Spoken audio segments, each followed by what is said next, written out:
Salut!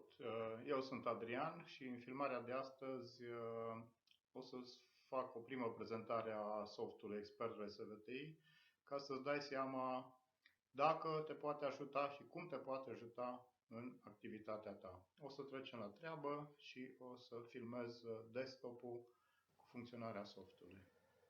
O să reinstalez din nou programul Expert RSVTI. Tocmai l-am primit adineauri de la băieții care se ocupă de conceperea lui. Deci cu click, firm, că este cunoscută sursa programului. El va încerca să se instaleze în C Program Files. Eu o să-l instalez pe cealaltă partiție a hard disk-ului și vă recomand și vouă să faceți la fel. Dacă vi se blochează Windows-ul sau se întâmplă ceva, să nu vă afecteze baza de date.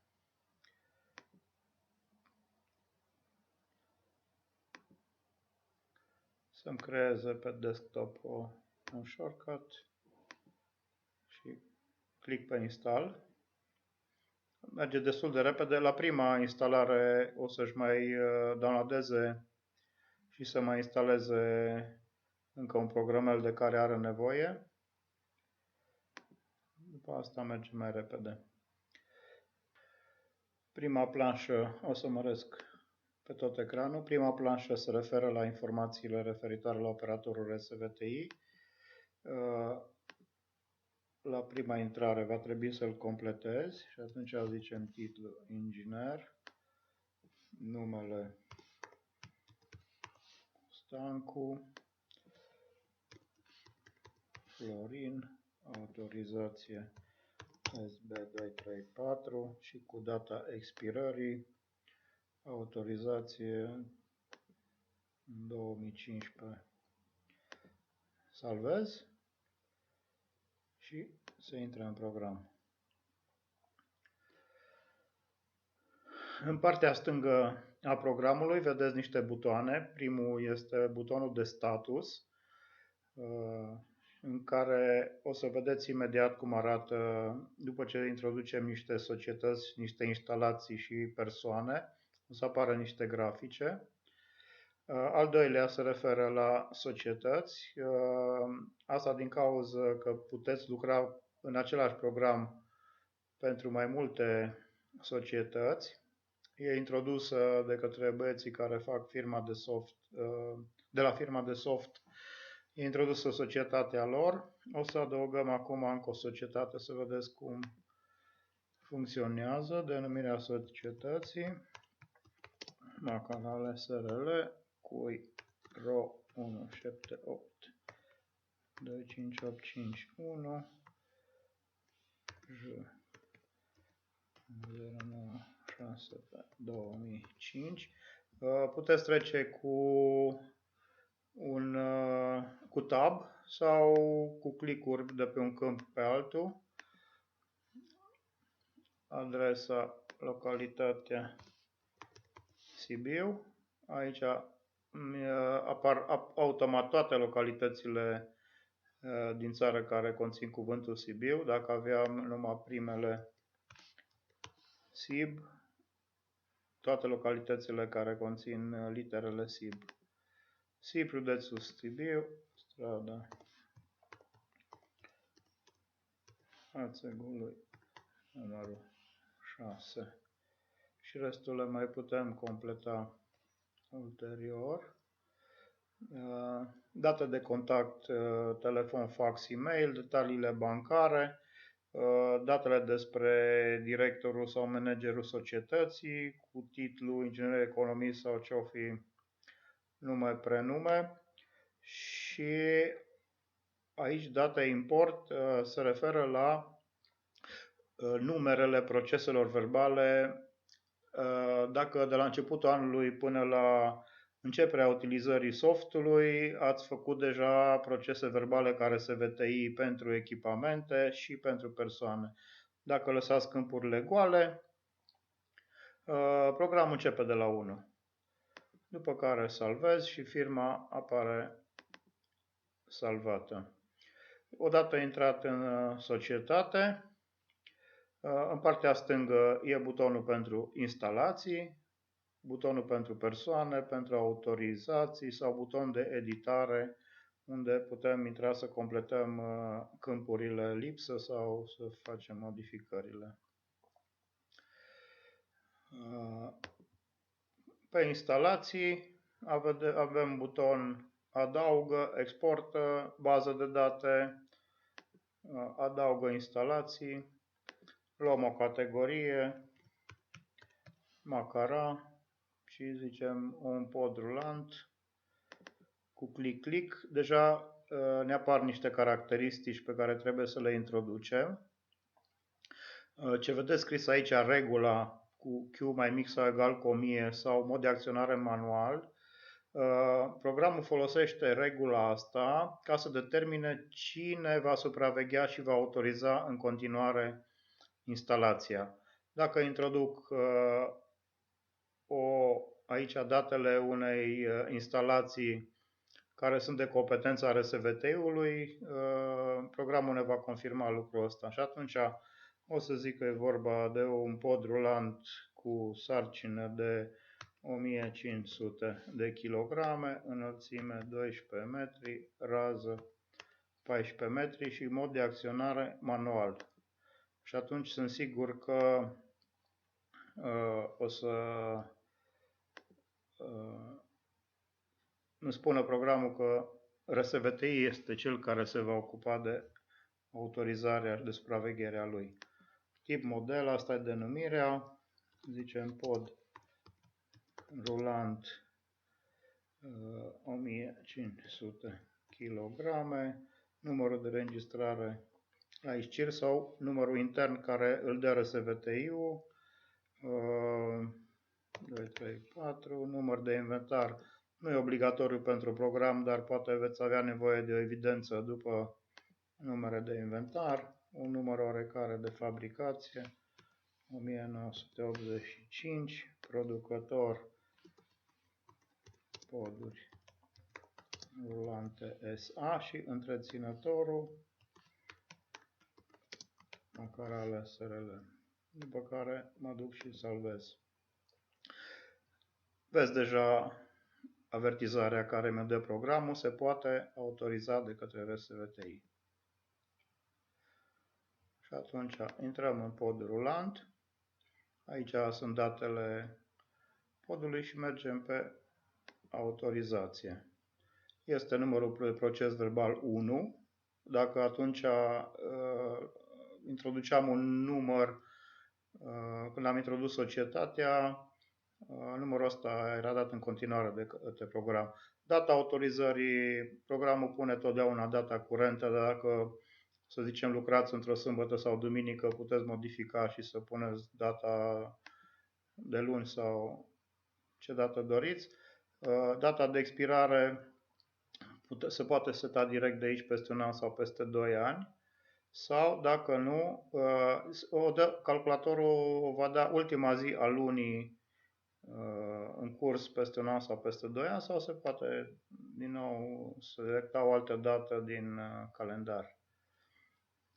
Îi adăugăm locația de funcționare, aici e o denumire, putem zice că funcționează în hala numărul 2, din localitatea, la fel alegem din CBL, funcționează strada lungă numărul 22 și salvăm. La observații sunt sugerate niște propoziții, niște încercări care ar trebui făcute să vă apară în procesul verbal. Astea le puteți edita, ce nu vă convine șterge, scrie exact ce vrei să apară în procesul verbal.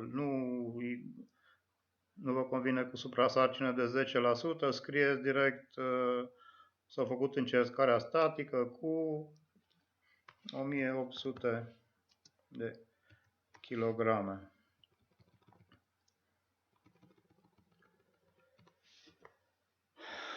Putem salva dacă vrem să păstrăm salvate observațiile sau putem autoriza din nou. În momentul ăsta deja ne pornește și aveți completat direct procesul verbal cu toate datele, proces verbal de RSVTI. Aici apare autorizația RSVTI-ului, deținătorul, tot ce trebuie. Merge direct la listat. Acum poate să se restrângă, asta o să vedem, poate mai vorbesc cu băieții să fac o reformatare, să încapă pe o pagină. Astea deja sunt amănunte.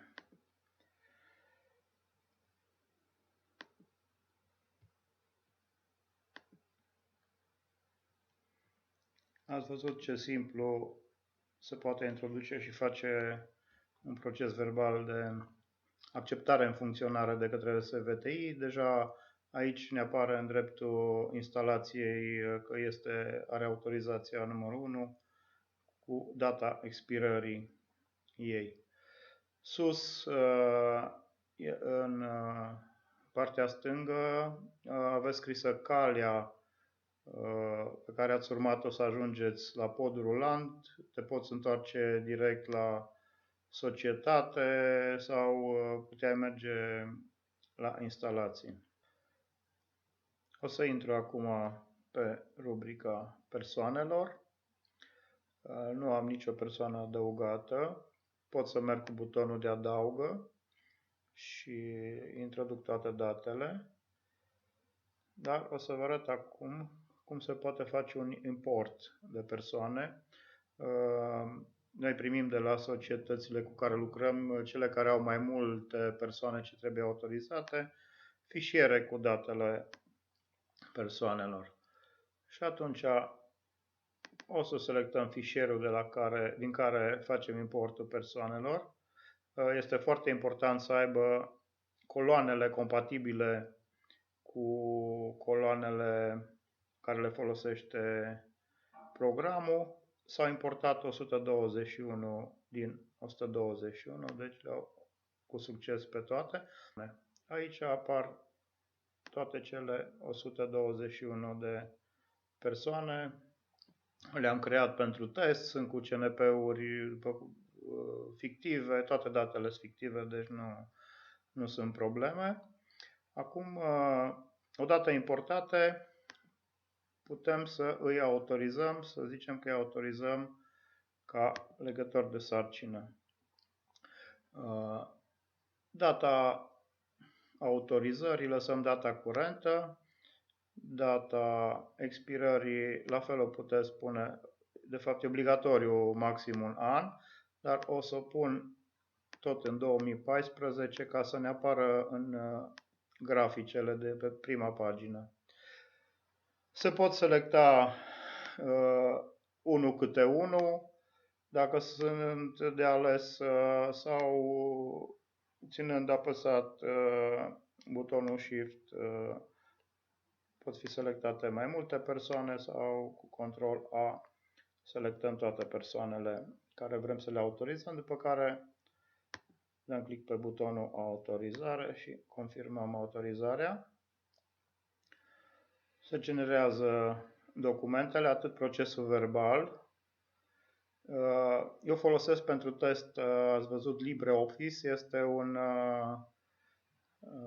program gratuit similar Microsoft Office-ului. Nu toată lumea are cumpărat Word-ul și Excel-ul din Office și atunci am căutat o variantă care să pot downloada gratuit, în care să poți descărca procese verbale și autorizațiile. După cum o vezi, încă nu e 100% formatarea făcută. Asta a fost și cauza întârzierii programului, compatibilitatea softului cu programul gratuit cu LibreOffice. Dacă acum selectam și lucram pe Word, apărea perfect în pagină formatată. E tabelul cu toate persoanele care le-am selectat. La fiecare li s-a generat un număr de adeverință. Aici o să completăm tipul de instalație, da, se va completa tot în program. Tipul de instalație sau instalații pentru care facem autorizarea și da, să încerc să reduc anul de aici. Am vrut să reduc lățimea câmpului ca să vedeți cum arată tot tabelul, dar o să mai facem tutoriale pe tema asta. În prima parte e tabelul cu toți participanții la autorizare, iar după ce tabelul se termină, conform rubricaturii, încep să apară completate autorizațiile, adeverințele, pardon. Și cu datele sus de la firma pentru care se face autorizarea, adeverință, a început cu numărul 1, bineînțeles la următoarele adeverințe pe aceeași firmă, numărul ăsta va merge în continuare. Și toate câmpurile sunt completate. Eu n-am completat când am introdus societatea, v-am spus că e important să introduci toate câmpurile. Dacă introduceam datele directorului, bineînțeles că apărea scris la fiecare și numele cu titlu, inginer sau economist. Și în continuare fișierul, după cum vedeți, are 126 de pagini. Sunt deja adeverințele completate, le puteți da direct print și merg la imprimantă.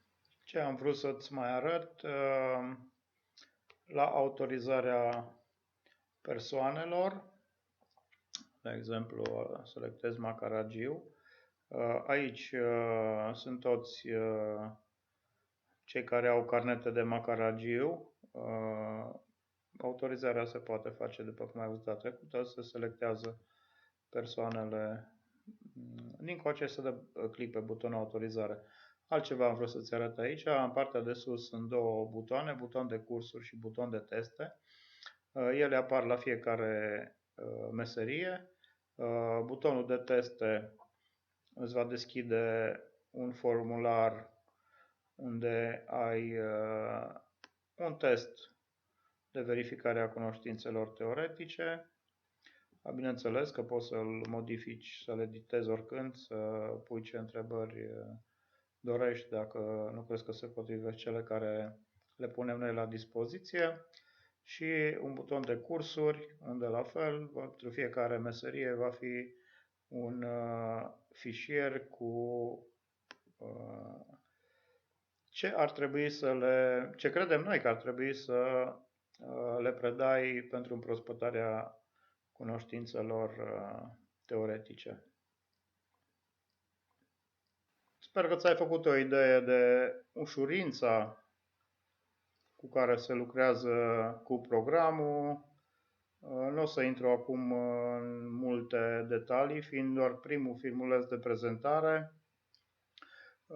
Aici vor fi trecute toate rapoartele de care ai nevoie, nu numai lista de instalații, deja sunt date la programatori. În pagina de setări se va putea pune o parolă ca să nu umble oricine în program. Exportul și importul de baze de date, dacă se întâmplă ceva în calculator să nu se piardă. Se pot edita categoriile instalațiilor și în afară de... Noi am luat din prescripții, zic eu, toate categoriile, dar puteți adică adăuga o categorie nouă, poate chiar dacă nu ține de RSVTI. Și aici zic, puteți adăuga o categorie autoturism și unde să vă țineți evidența rovinietei, a ITP-ului și așa mai departe. sau la meseriile persoanelor, la fel se pot adăuga meserii sau edita, programul fiind foarte permisiv din punctul ăsta de vedere. Așa, în status deja a apărut primul grafic. E vorba de un proces verbal care are valabilitate până în octombrie. După culoare poți să vezi că e vorba de persoane. Deci în octombrie ne vor expira niște autorizații. Vorba de autorizația numărul 3 pe macarale SRL, legător de sarcini, 121 de persoane, data creării, data expirării. Aici se poate vizualiza și se poate reautoriza. Deja persoanele apar toate selectate. Dacă vreți să scoateți din ei, funcționează invers decât inițial și se poate prelungi foarte ușor autorizația acestor persoane. Diferența între butonul de status și butonul de societăți: în status o să vă apară graficele pentru toate societățile pentru care lucrez ca RSVTist, pe când graficul în societăți, aici vor apărea, de exemplu, doar ceea ce ține de macarale SRL. O să mai continui cu un filmuleț care e deja înregistrat cu graficul ăsta mult mai populat decât acum, să-ți dai seama cum va arăta. Prima planșă în care va intra automat programul este planșa status. Se referă la autorizații și aici, în grafic, apar pe cele 12 luni ce instalații și ce persoane vor trebui reautorizate. Cu culoare mai deschisă ai instalațiile, cu culoare mai închisă persoanele. În aprilie îmi expiră autorizația unei instalații. În mai, de exemplu, am un proces verbal. Aici, pe un proces verbal, pot fi mai multe persoane. Dacă dăm click pe el, se vede că e vorba de autorizația numărul 26 pe firma Nerds Computing și, uite, deși apare cifra 1, sunt 6 persoane din categoria manevrant care vor trebui reautorizate în această lună. O să mergem ulterior pe vizualizare și pe rapoarte. Acesta a fost primul filmuleț de prezentare. Sunt sigur că ai reușit să-ți faci o idee despre funcționarea programului. Sper că te-am convins cât de util îți poate fi în exercitarea meseriei de RSVTI, nu numai ca rapiditate, dar și prin faptul că vei avea totul dintr-o privire în fața ochilor, vei ști ce ai de făcut în zilele care urmează, pur și simplu nu vei mai putea fi prins pe picior greșit. O să urmeze și alte filmulețe. Se lucrează de zor la pagina de web a programului www.expertrsvti.ro.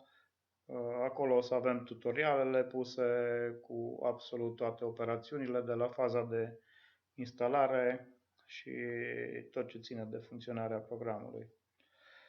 Sperăm să rezolvăm ce mai avem problemele de finisare cât de repede, să îl scoatem o lună gratuit pentru utilizatori și să primim feedback-ul vostru. M-aș bucura și acum dacă sub filmuleț mi-a spune părerea referitoare la ce am realizat noi și la ce vrem să facem.